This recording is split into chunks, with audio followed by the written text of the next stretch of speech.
بسم اللہ الرحمن الرحیم۔ السلام علیکم سامعین۔ اس زمانے میں ایک رواج یہ تھا کہ اپنے نوزائیدہ بچوں کو صحراؤں میں آباد قبیلوں میں بھیج دیتے تاکہ وہاں کھلی ہوا میں بچے کی صحت اچھی رہے، اچھی عربی زبان سیکھے، گفتگو کا سلیقہ آ جائے اور صحرائی بدو قبائل سے جفا کشی اور بہادری بھی سیکھ لیں۔ گاؤں والے بچے پالنے کا معاوضہ لیتے، اس طرح ان کی کمائی کا ذریعہ بن جاتا۔ آج کل ایسا رواج نہیں ہے، اس لیے آپ اس بات کو اچھی طرح نہ سمجھ سکیں گے۔ آپ نے یہ تو دیکھا کہ جو مائیں ملازمت کرتی ہیں، اپنے بچوں کے لیے بیبی سسٹر رکھتی ہیں، ایسے اداروں میں بچے چھوڑتی ہیں جنہیں ان کی اچھی طرح دیکھ بھال ہو۔ شہروں میں تو ہر روز لانے جانے کی سہولیات ہوتی ہیں، مگر گاؤں وغیرہ میں مشکل ہوتا ہے، اور پھر اس زمانے میں تو سفر کی مشکلات بھی تھیں۔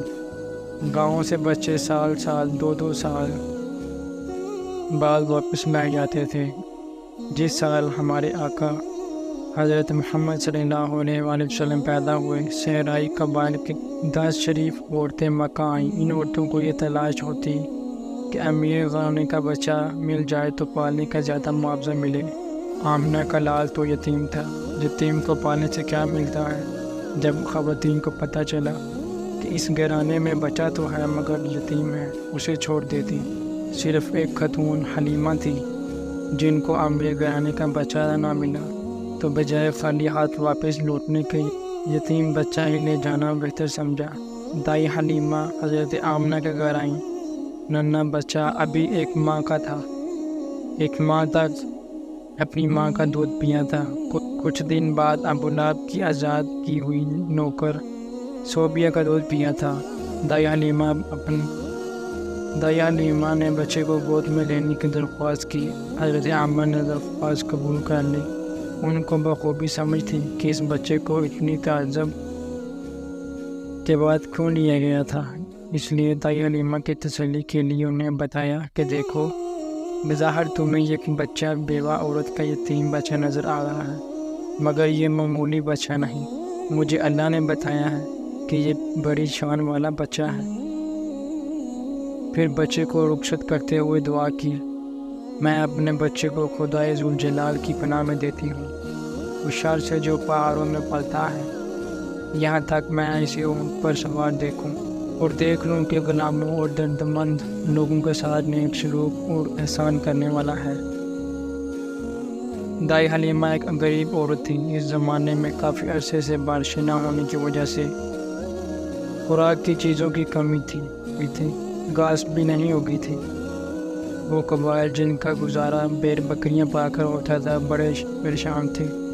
بکریوں کا دودھ بھی خشک ہو گیا تھا، خوراک کم ہو تو ماں کا دودھ کم ہو جاتا ہے۔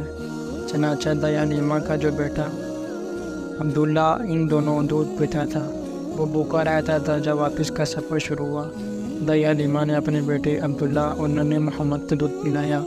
دودھ اتنا زیادہ تھا، دونوں نے پیٹ بھر کر دودھ پیا۔ وہ حیران رہ گئی۔ پھر وہ اپنی مریل سی گڈی پر سواری ہو تو وہ طاقتور جوان جانور کی طرح اترا کر چلنے لگی اور سب سے آگے نکل گئی۔ گھر پہنچی تو اس بچے کی برکت سے خوراک کا کوئی مسئلہ نہ رہا۔ بکریاں خوب دودھ دینے لگیں۔ وہ خوب سمجھ گئیں کہ حضرت آمنہ نے ٹھیک ہی کہا تھا، بچہ بہت برکت والا ہے۔ حلیمہ کی بیٹی شیمہ کو ننھے مہمان سے بہت پیار ہو گیا، ہر وقت گود میں لیے پھرتی۔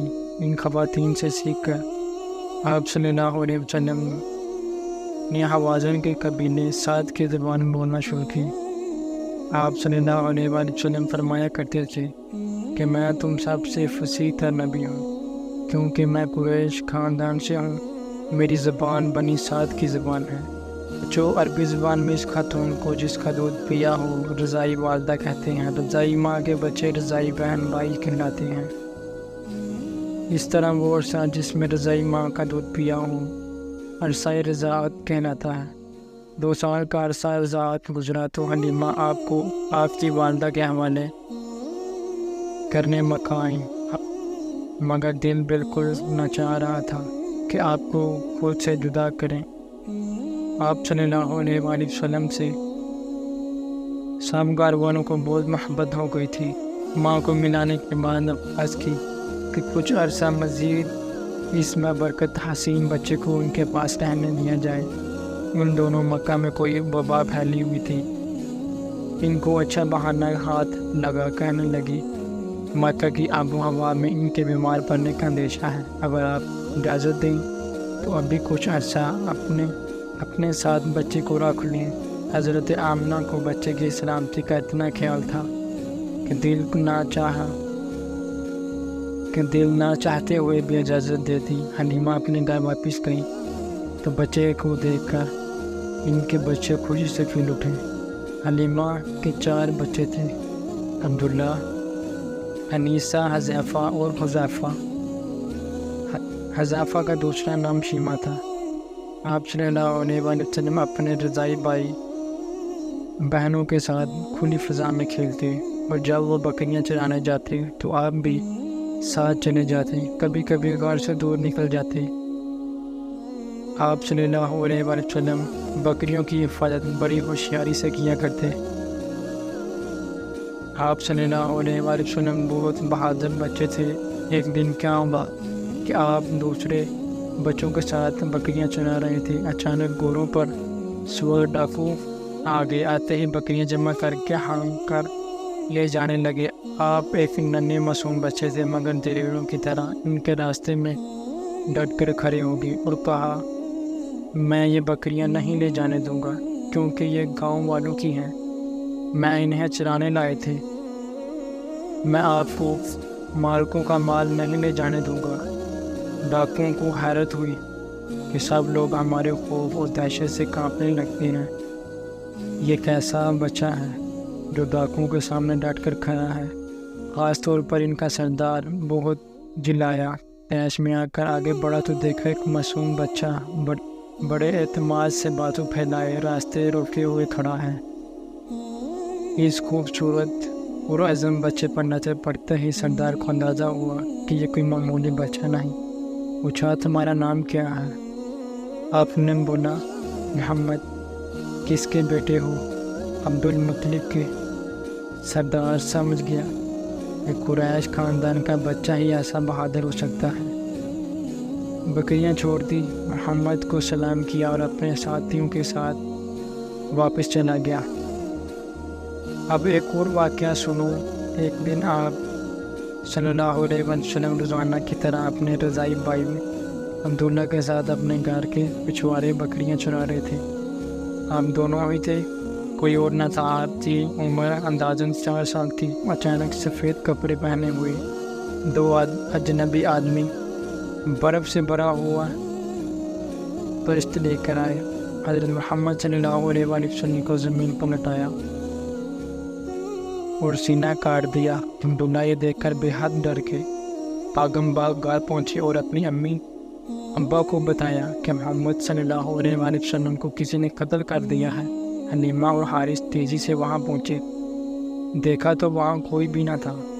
محمد صلی اللہ علیہ وسلم کچھ خوفزدہ سے کھڑے تھے، رنگ فاق تھا۔ دونوں نے پیار سے سینے سے چمٹایا اور پیار بڑے لہجے میں پوچھا بیٹا کیا بات ہے؟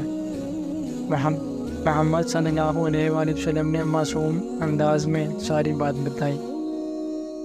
2 آدمی آئے تھے، سفید کپڑے پہنے ہوئے تھے، ان کے پاس سونے کا تشت تھا، اس میں برف تھی۔ وہ میرا سینہ کھول کر کچھ تلاش کر رہے تھے، پھر میرا دل نکال کر شگاف دیا اور اس میں سے ایک سیاہ ٹکڑا نکال کر پھینک دیا، پھر میرے سینے اور دل کو برف سے دھو دیا، یہاں تک کہ خوب پاک کر دیا۔ حلیمہ اور حارث ادھر ادھر دیکھا، کوئی آدمی نہ تھا، نہ کوئی جسم کا حصہ باہر پھینکا ہوا نظر آیا۔ اللہ کا شکر ادا کیا کہ بچہ پرائی امانت بالکل سلامت ہے۔ فوراً فیصلہ کر لیا کہ آپ صلی اللہ علیہ وسلم کو والدہ کے پاس چھوڑ آئیں گے۔ خدا جانے کیا واقعہ ہوا تھا، وہ ڈر گئی کہ کہیں کچھ اور نہ ہو جائے، بہتر ہے کہ ماں کے حوالے کر دیں۔ بچوں یہ واقعہ شک صدر کہلاتا ہے، یعنی سینہ چاک ہونے والا واقعہ۔ یہ ایک طرح کا کشف تھا۔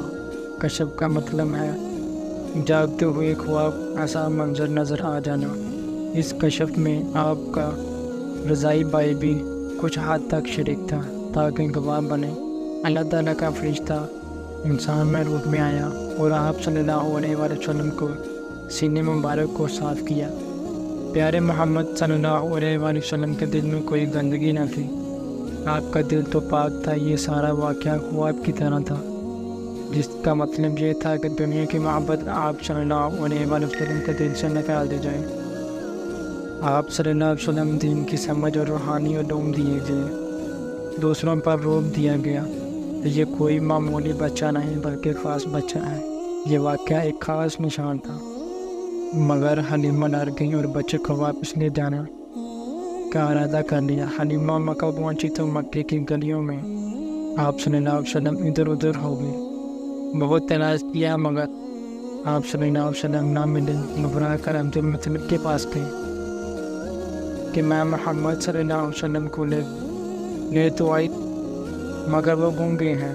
عبد المطلب کعبہ کے پاس جا کر دعا کرنے لگے۔ اتنے میں قریش کے ایک شخص ورقہ بن نوفل آپ صلی اللہ علیہ وسلم کو لے کر عبد المطلب کے پاس آئے۔ آپ نے بچے کو بہت پیار کیا، کندھے پر بٹھا کر کعبہ کا طواف کیا اور آپ صلی اللہ علیہ وسلم کے لیے بہت دعا کی، اور پھر حضرت آمنہ کے پاس بھیجا۔ آپ صلی اللہ علیہ وسلم اپنی امی کے ساتھ رہنے لگے۔ دونوں بے حد خوش تھے۔ پیاری پیاری باتیں کرنے والا صحت مند حسین بچہ اور ترسی ہوئی ماں جس نے شوہر کی جدائی میں بڑا مشکل گزارا تھا۔ مالک کے کبھی سوکھا گوشت ہی کھا کر گزارا کیا کرتا تھا، مگر اسی چھوٹے سے گھر میں سچے پیار کی دولت تھی۔ حضرت آمنہ ننھے شہزادے کو بہت پیار کرتے، مگر ان کو اس چاند سے بیٹے کو پیار کرنے کا زیادہ موقع نہ ملا۔